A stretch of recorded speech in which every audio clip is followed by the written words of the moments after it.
पीले दांत वाली बहू। रंजना कभी ब्रश नहीं करती थी। उसे कितनी बार उसके माँ बाप ने डांटा, लेकिन उसका कोई असर उस पर होता ही नहीं था, जिस कारण से उसके दांत पीले पीले हो जाते हैं। शादी के बाद।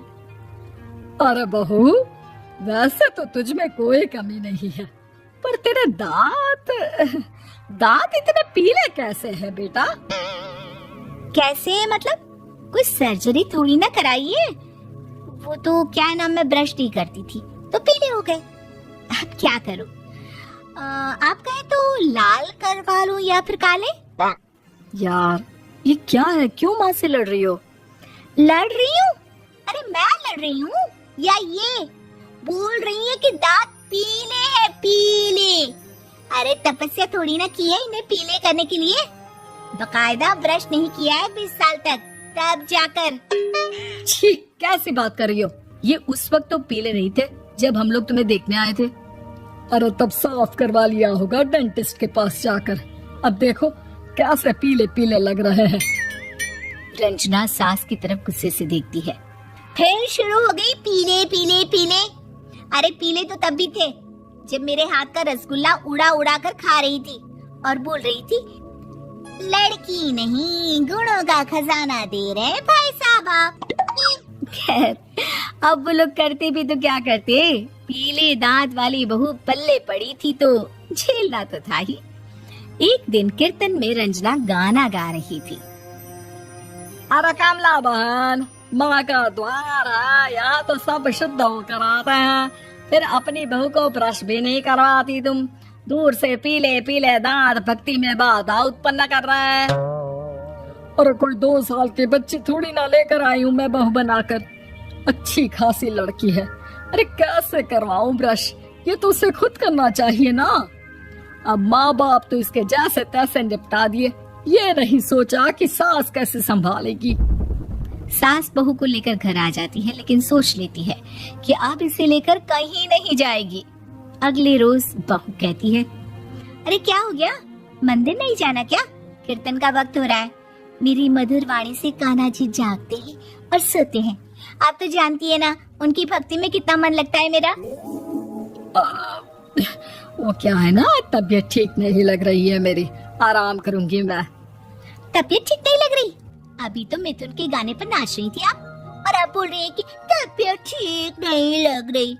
अरे भक्ति में मन लगा लो सासू माँ, ऊपर जाना है, क्या मुंह दिखाओगी आप? हाँ?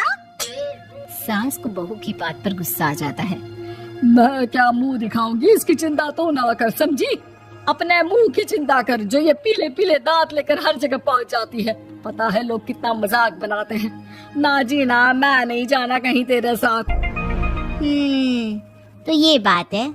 कोई ना, मत जाओ, मैं अपने कमरे में ही बैठकर भक्ति कर लूंगी। ऊपर वाला दांत थोड़ी ना देखता है, मन देखता है, भावना देखता है। और अरे बस बस, तू सब कुछ दिखा, बस ये सफेद चमकदार दांत ना दिखाना किसी को, है? जा यहाँ से। बहू को सास की बात का कोई फर्क नहीं पड़ता, वो तो जैसी थी वैसी ही रह जाती है। सुबह नहाकर किचन में खाना बनाना, फिर खाना खाना, कीर्तन भजन करना और सो जाना। एक दिन, माँ जी मैं सहेली के घर जा रही हूँ, शाम को लेट आऊंगी। हाँ, तो जाना, मैंने कौन सा तेरी आरती करनी है घर पर बैठकर। रंजना सहेली के घर जाती है, जहाँ वो पार्टी में जाने की तैयारी कर रही होती है। अरे शिखा, कहाँ जाने की तैयारी कर रही है? मैं गलत वक्त पर आ गई क्या? अरे नहीं यार, उल्टा सही वक्त पर आई है। मैंने ये साड़ी और ज्वेलरी निकाली है यार, शाम को इनके ऑफिस की एक पार्टी में जाना है। बताना कैसा लग रहा है ये सब? नहीं यार, इस ड्रेस के साथ तो वो वाली ज्वेलरी अच्छी लगेगी। हाँ, सही बोल रही है, मैंने ध्यान ही नहीं दिया। वैसे तो हमेशा से मस्त फैशन सेंस रखती है। तो बड़ा जाती होगी ना पति के साथ पार्टी में। रंजना कुछ नहीं बोलती, बस सोचती है कि यार काश ये बात सही हो जाती, पर मैं क्यों नहीं जाती पार्टी में? क्या इन लोगों की कोई पार्टी होती नहीं होगी? रंजना घर आती है और रात में पति से सवाल करती है, एक बात बताइए, आप मुझे किसी पार्टी में क्यों नहीं ले जाते? क्या आपके यहाँ ऑफिस में पार्टी नहीं होती? पति बेचारा क्या कहता कि दांत पीले हैं तुम्हारे इसलिए। अरे कोई पार्टी होती नहीं हम लोगों के ऑफिस में, तो कहाँ से लेकर जाऊं? और मार्केट, मॉल, कहीं वीकेंड घूमना, कहीं तो। अरे यार सारे हफ्ते में एक छुट्टी मिलती है, तो सोचता हूँ कि आराम ही कर लूं। क्यों? रंजना मन मार के रह जाती है। पहले कभी सास के साथ मंदिर जाया करती थी, लेकिन वो भी सास ने ले जाना बंद कर दिया। घर बैठी बैठी रंजना बोर हो जाती है। तभी उसे आइडिया आता है और वो मायके जाने का सोचती है। सासू माँ, 2 दिनों के लिए मम्मी के घर जा रही हूँ। अच्छा अच्छा ठीक है, आराम से जा। और हाँ, माँ से कुछ अच्छी आदत सीख कर आना कि कैसे शरीर के हर भाग की तरह दांतों की सफाई भी जरूरी होती है, समझी? शुरू हो गई ना आप। वो लोग आपकी तरह नहीं है कि छोटी छोटी बात का बतंगड़ बना दे। उन लोगों के लिए मैं मायने रखती हूँ, ना कि मेरे पीले पीले दांत। रंजना माँ को बिना बताए उन लोगों को सरप्राइज देती है, लेकिन जैसे ही वो दरवाजे पर पहुंचती है, अंदर देखती है कि घर वाले कहीं जा रहे होते हैं। अब माँ, काश रंजना दीदी के दांतों वाली प्रॉब्लम नहीं होती, तो वो भी हम लोगों के साथ चलती ना बुआ जी की बेटी की शादी में। हाँ बेटा, लेकिन अब उसे कौन समझाए कि उसको उसके पीले दांत नहीं दिखते, लेकिन उसके आसपास के लोगों को कितना एम्बैरेसिंग फील कराते हैं।